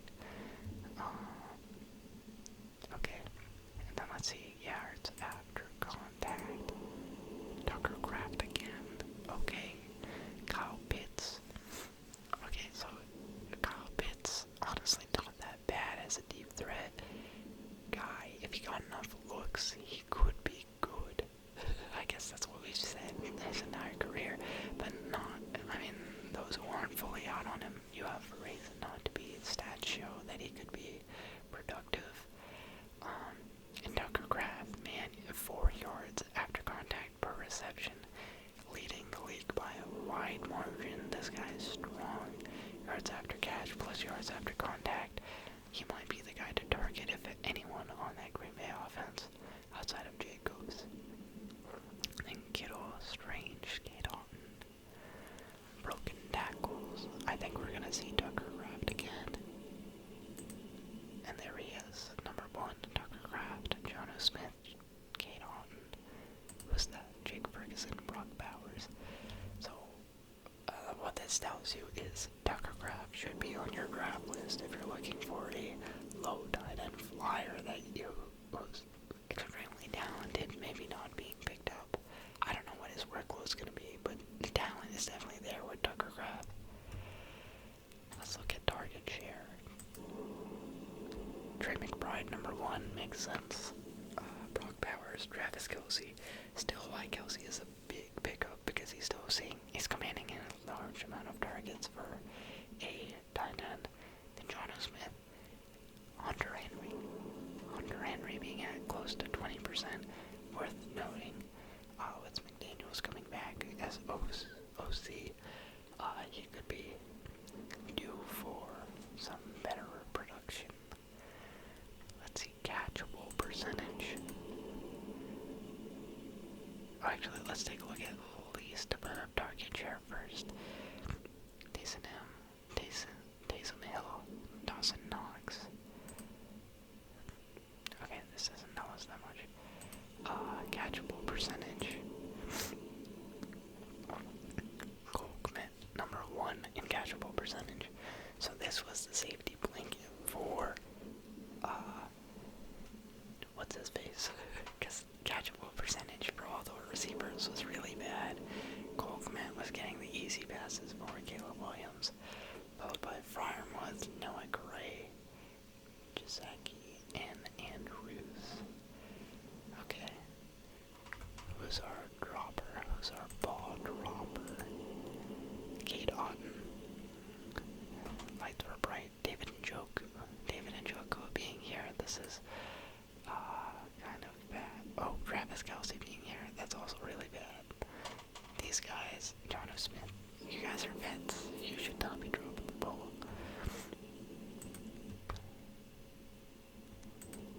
These drops. Cole Kmet. Okay, I see you, Cole. Your job's totally gonna get taken, unfortunately. Red zone targets. Number 1 with 25, Travis Kelce. There it is. That's why you still continue to draft Travis Kelce. Has he fallen off a cliff? Not exactly.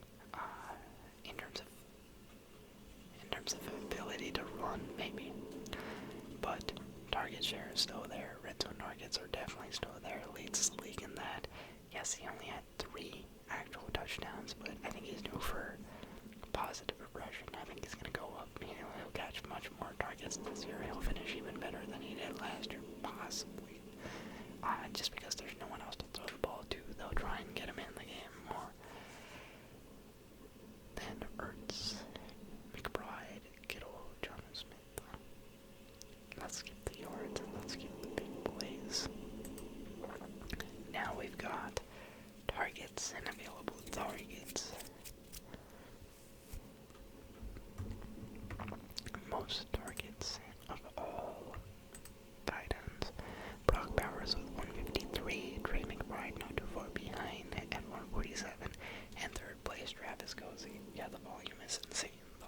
The volume in every way, shape, or form for Travis Kelce is still going to be elite. So even if he is not in your 1-2 tight end bunch, I would still recommend him being the 3rd tight end off the board. Now, underrated tight end pickups who you could get a little bit later. I'm looking at David Njoku and Hunter Henry, because I'll explain more in just 1 second. Let's keep going. Let's take a look at tight end 2s. Tommy Tremble, Tanner Hudson, Stone Smart, Payne Durham. I thought it was Durham Payne. I feel like it is Durham Payne. Oh, dude, this is alphabetical. Silly guy. Austin Hooper. So Hunter Henry was competing with a lot of targets last year, with Austin Hooper, a lot of going that way. Cleveland Browns, Njoku was competing with Aikens, but as we can see, 34.9% available targets. Aikens out of the picture. You get Joe Flacco in. We saw how good Njoku was last time Flacco was around. I think he is being underdrafted. He is due for a good season. Then you got Mark Andrews and Isaiah Likely. They're too close. I don't want either of them. I want no part of the tight ends out in Baltimore. Evan Ingram, he was number one with Brendan Strange behind. The fact that Ingram is out means Brendan Strange has a bunch of workload to take over. One thing I did want to point out when it comes to tight ends, least amount of usage. Lucas Krull, 23. They got no play from the tight end department, the Broncos. That's why they went out and got Evan Ingram. He'll be big for them. Number 2, the Indianapolis Colts, Granson and Mo Cox. Horrible. Plus they have, I think, the most amount of vacated targets as well. No, but they're 4th. Number 1 is the Jets, so that's Mason Taylor. Number 2 is the Seahawks, that's Elijah Arroyo. Number 3 is the Jaguars, so that's Brendan Strange. And number 4 is the Colts, so that would be Tyler Warren. These are guys you're going to want to look at, you're going to want to pay attention to. I think taking a swing on a rookie tight end is a good idea, and I think first round value is especially key. So I do think that there's a good reason to go for Tyler Warren. Okay. Our last sheet of the night, our boom or bust sheet for the tight end position. We are gonna go biggest boomers. Number 1, George Kittle. George Kittle can explode at any given moment. He played 14 games, boomed in 43%, 12% more than any other tight end. So you can see why he's in that 1, 2, 3 range. Also, I totally misspoke earlier. I forgot about Kittle. You have Brock Bowers, you have Ray McBride, you have George Kittle, then you have Travis Kelce, 4th one off the board. Then Jonnu Smith. He's going to an Arthur Smith offense. Arthur Smith does love him, but no. Out on him. McBride, Bowers, Travis Kelce, David Njoku. Njoku, once again, underdrafted. Top 6 finishes. We've got George Kittle, Brock Bowers, Trey McBride, David Njoku, Travis Kelce, Sam Laporta being here with 0 booms. Yikes, that's sad. So close but no cigar. Sam Laporta overdrafted, to be honest. I would rather have Travis Kelce than Sam Laporta. Yeah. Then we go top 12. George Kittle, Trey McBride, Brock Bowers, Jonnu Smith, David Njoku, Travis Kelce, Mark Andrews. Likely is too young and athletic. I don't like it. Laporta. Fair. Ertz, Tucker Craft, Andre Henry, Evan Ingram. All guys worth grabbing. And bust percentage. Let's see. Aikens. Let's see, least amount of bust. Kittle. I think just all around very solid case for Kittle to be the number 1 tight end. He's not going to see as much. I mean, if you're in standard, Kittle number 1 tight end. If you're not in standard, Bowers or McBride, probably McBride. But they're right there with them. They're in the clear top 3. Jonnu Smith, I think it's a fluke. Mark Andrews, because it came so early, he's getting older. He's coming off a bad, horrific drop. I'm out on Andrews. Laporta, I think his ADP is too high and he's not booming. I wouldn't go for him. But then you get to Ingram, Njoku, Kelce, Henry. I think that they're all solid pickups. ADP is not expensive at all. They are, like all guys are just as good as tight end 1 as they are bust. So it's a 50-50, it's a coin flip, but I'm willing to take that risk. Throw Kraft in the mix as well, but he has a lot more competition. I think Henry, less competition. Kelsey, definitely no competition. And Njoku, no competition really outside of Judy. So yeah, that does it. That does it for us. What do we learn? We learned a lot. So much that I don't remember. But I think in the quarterback department, we learned why the top guys go as high as they do. That Joe Burrow and Baker Mayfield, they get a lot of volume. That's what makes them valuable. I think we learned that Caleb Williams had a horrific line last year. That the Browns O-line was actually pretty good. Eagles O-line was stupid good. Patrick Mahomes not doing as well. Sam Darnold kind of out on him. Stafford, Rodgers not throwing as well. In terms of fantasy, I think that Purdy could be in for a better year. I think that Williams and May, we didn't really see anything pointing to May having a better, having good stats, and neither really Williams. But I think the improvements in the offseason for both those guys is what makes their price low, but their potential return high. Like, any of the rushing guys are paying a high price to go get them. The top passing guys are also paying a high price. You need to target guys that, you can buy low because they had a horrible year last year, but they're due for maybe a big year. And I think that's May and Williams. Maybe even Knicks. Then you got, what do we learn for wide receivers? For wide receivers, I think Devontae Adams, definitely a big guy to look out for. I think that we saw that Stephon Diggs, definitely a late flyer that is worth your attention. Josh Downs, I didn't talk a lot about him, but I think in terms of someone who could be a really late pickup that's good for you, Josh Downs. With the amount of injury going on with Godwin, we could see, and McMillan, we could see Igbuka be pretty good in that offense. I think Drake London will have a huge year. We saw why the top guys stick out. They all have their fair share. I think Odunze in for a good step up.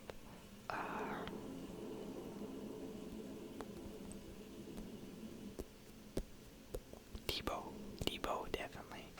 So Debo, Diggs, London, Odunze, Devontae Adams. That's what we learned. What did we learn for running backs? All reliable James Conner, he's never going down. Bucky Irving, good upside. High floor guys like Cabrera for sure, Devon Jan.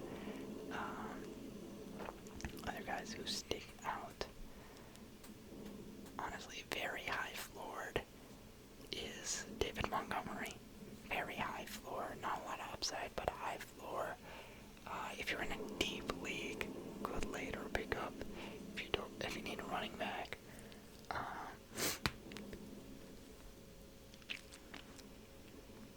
Charbonnet, elite handcuff.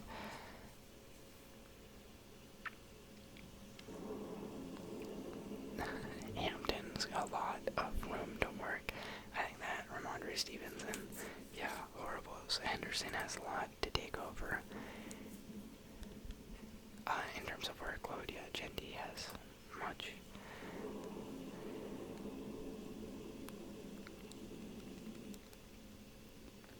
And then tight ends. We learned that Njoku, Kraft, and Henry all being undervalued. We see that Tyler Warren, Elijah Arroyo, Mason Taylor could step into a prominent role. Of those guys, I think I would focus on Tyler Warren. We see why those guys at the top are at the top. But I think a little bit undervalued on Kelsey and a little bit overvalued on Laporta. So that about sums up everything. This has gone on for over 2 hours at this point. I am caked in sweat. It was nearly 90 degrees out here today. Very uncanny.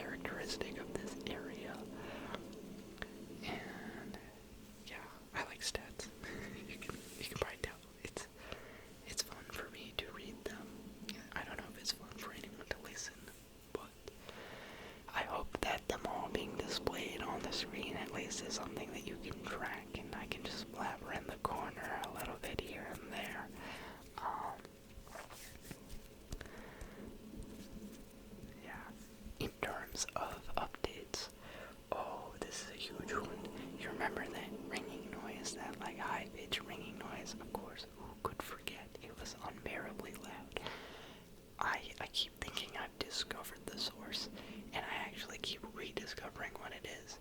So originally, I heard that ringing, and I thought it was the Wi-Fi router. So I was like, great, I'm gonna have to unplug my Wi-Fi every time I make a video. So I did that. Nothing changed. And I was like, oh snap, it's my laptop fan. And my laptop fan I really can't get rid of because I only have a laptop. So I bought the kit to unscrew my laptop. I took the fan apart and I cleared out mega dust bunnies. And so it sounded a lot better in the last video. In the first half, in the first 45 minutes, it was great. Then I recorded another segment at night, and I could hear it, like no one commented on it, but I could hear the ringing, and I was like, why? It sounds so good in the first half of the video before I leave, and the second half I can hear it again. What is going on? And I sat down, and when I sat down today to record, I could hear it. I could hear it loud and clear. It's like I'm putting my headphones in before they're fully in my ear. The first thing I hear is the ringing, and I was like, no, I can't do that. It really is ruining the videos. What is it? And I'm playing around, and I realize it's the light. I bought a new ring light, a $3 ring light from Ross, that I've attached to my new setup, and when I turn it on, that's when I hear the ringing. So I turned it off, ringing gone.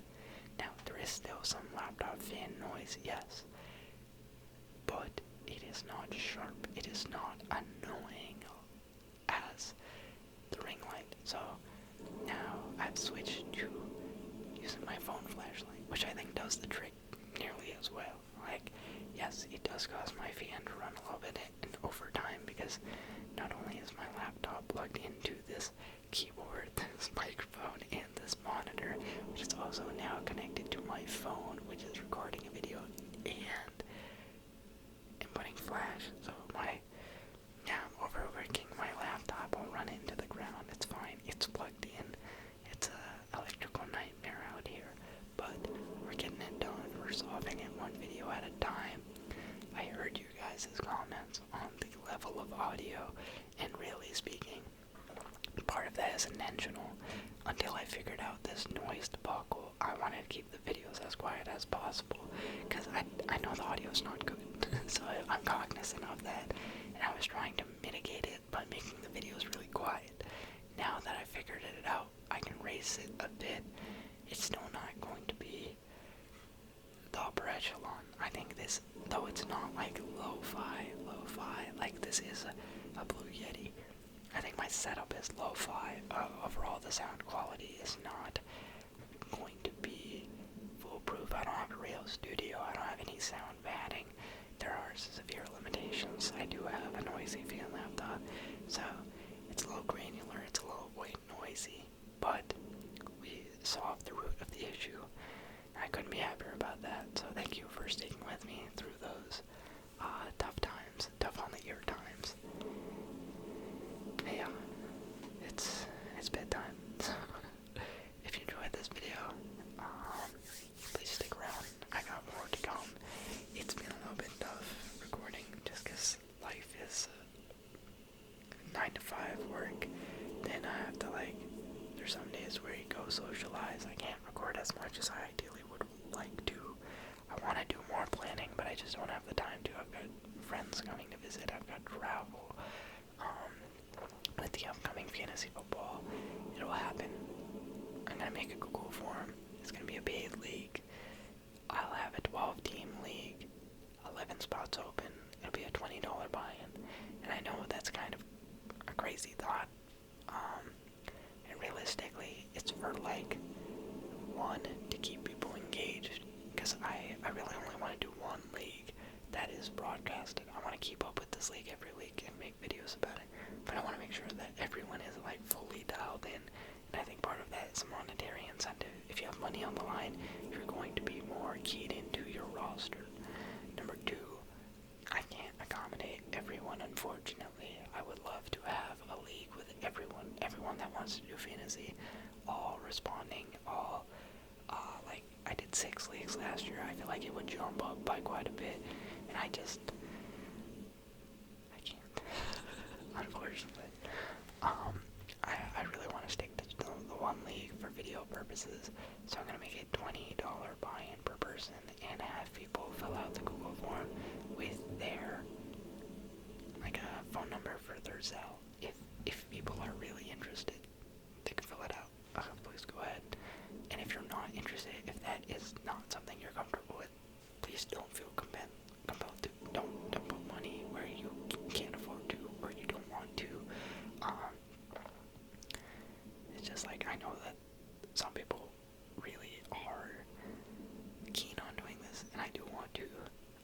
There just has to be something to, like, I want to give people the opportunity, but also set some sort of, like, way for people who, I don't know, it's just, I can't realistically host everyone. I don't know what other way to create, like, a waiting element. The other thing with it is, because I can't incorporate everyone, I do want everyone to have the ability to participate in something. So I'm going to have an ESPN Pick'ems group, and I'm going to have an ESPN Eliminator group. So we'll all get to play that on the Thursday night videos. Thursday night, I'm always doing my predictions of who I think is winning and losing, and you guys can all be right alongside me there, where you're, I mean, I'm sure some people are going to be whipping me in that. If it's not fantasy, it's in the actual predictions. We're going to see who really knows ball, who is getting the highest percentage of their picks correct. And in Eliminator, I'm gonna lie, last year I got eliminated week 1. I picked the Bengals over the Patriots, and I immediately was out. So I just need to win 1 week, and that'll be better this year. But that one,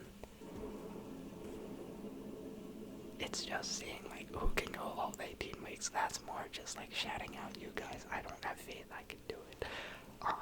But picks will be competitive. And that'll be fun. So I look forward to all of these aspects. In terms of draft date, I think predetermined draft will be roughly 2 weeks from now. It'll be the day before the football season starts. That's really the only day I can do it. Everything else is pretty jam-packed until that point. So yeah, if you're able to do drafting at that time, if you have $20 to spare, if you trust me with the money, then